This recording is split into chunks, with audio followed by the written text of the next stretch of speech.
We'll pretend like this. And this is x squared. All right, so I need to square my cross section perpendicular to the x-axis here. My side length is, tell me,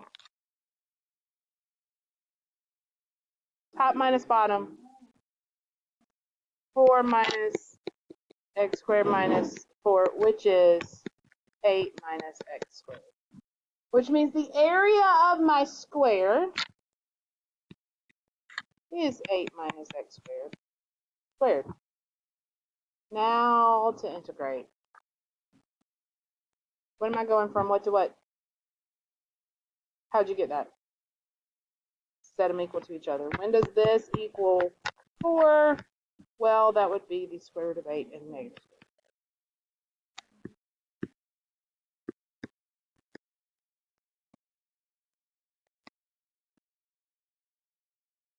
I am not doing this with my hand because I'm not foiling that out.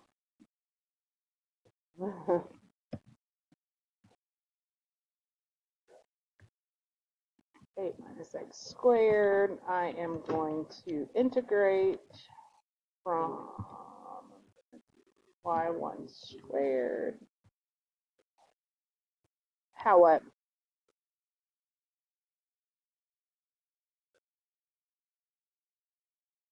Where did you get 3 and 3? You looked at where that parabola was crossing instead of where the two curves intersected, I bet. 193.087.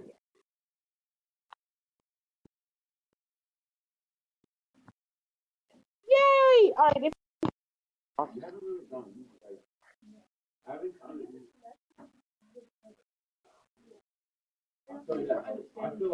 I hope so.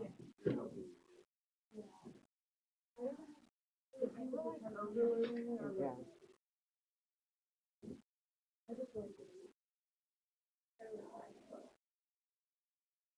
All right. Find the volume of revolution. Here's what I mean by that. I have, let's say, y equals x squared, y equals 0, and x equals 2. Before we start, I want you to graph that region that's bounded by those 3 curves.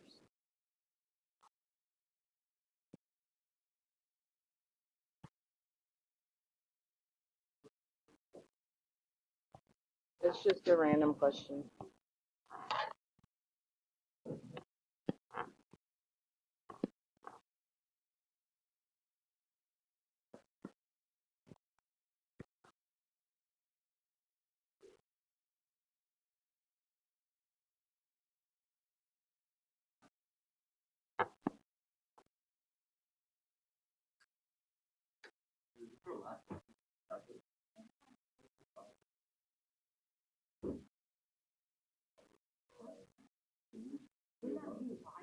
Yeah. See, I was trying to test y'all. You're right. I'm sitting here fixing to rotate it around the. No, it's good. There you go. Sorry.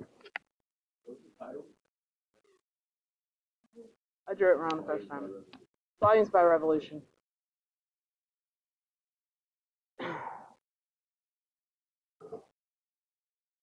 All right. Instead of, I know that was embarrassing. You think I'm a fellas, okay? Okay. Instead of visualize, these are so, you really have to use your imagination on these. Instead of thinking about this shape having these cross sections that come through it, I'm going to think about this shape being 3-dimensional and literally picking itself up and rotating itself around the x-axis. Yes. So what do I mean by that? If this is my curve that's sitting on the x-axis, it literally picks up, rotates all the way around, and creates a 3-dimensional shape. And I want the volume. Isn't that cool? I want the volume of that shape. It's like a football. Yes, this one's like a football. So this one is almost like this funnel.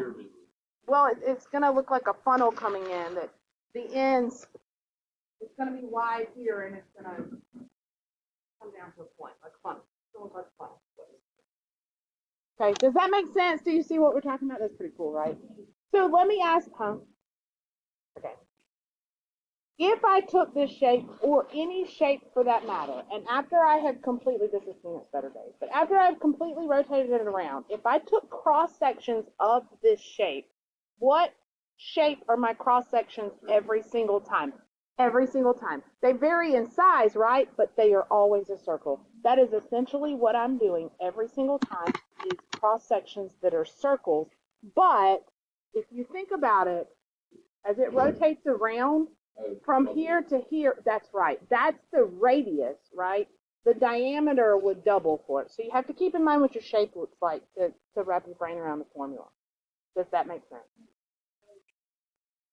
The distance from the curve to the x-axis, that's going to be the radius, not the diameter, but the radius of my circle. Whereas before, when I was doing cross sections, if this was my whole shape and had the circle coming out of it, that was my diameter. Now, if I rotate it around, that's not the diameter, that's the radius. See the difference? Okay. If you can wrap your brain around that, these are going to be no problem. So if I want the volume of the shape here that's rotated around the x-axis, the first thing I need to know is the area of my shape. Because remember, for volume like that, I am just integrating area. Same that we've been doing with cross-section. Okay? So, I guess I could, let's see.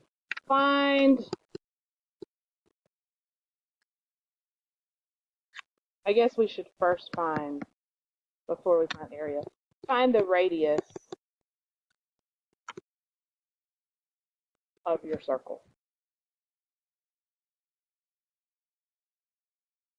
And it's top, that's exactly right. Right now, we don't have any holes in them. This is where, remember yesterday I kept saying hole, H-O-L-E. Tomorrow, we'll talk about ones that, like for this one, if I was rotating this way around the y-axis, see there's a hole in it? That's going to create a hole in my three-dimensional shape.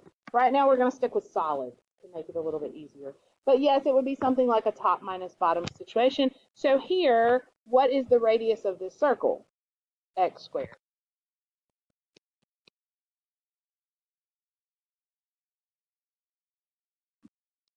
Now find the area of your circle. It's a whole circle, it's not a half circle. So this is always pi r squared, right? So it's pi, what is my radius? X squared, but then I have to square it because it's r squared. So my area is pi x to the 4th.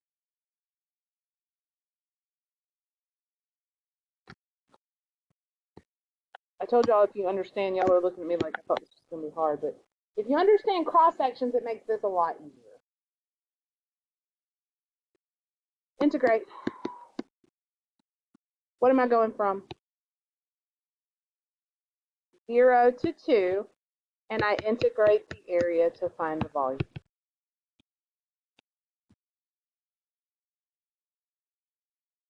Mm-hmm.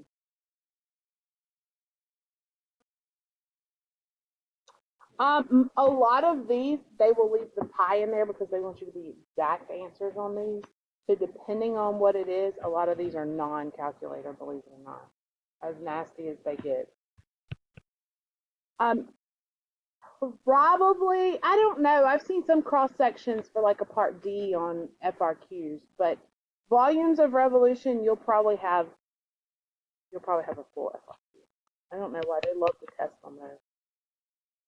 From 0 to 2 of x to the 4th dx.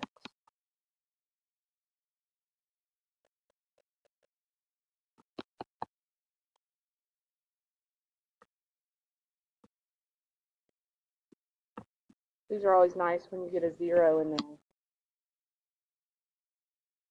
I don't know what 4th to 5th is. I would probably leave this as, oh, it's 2, sorry.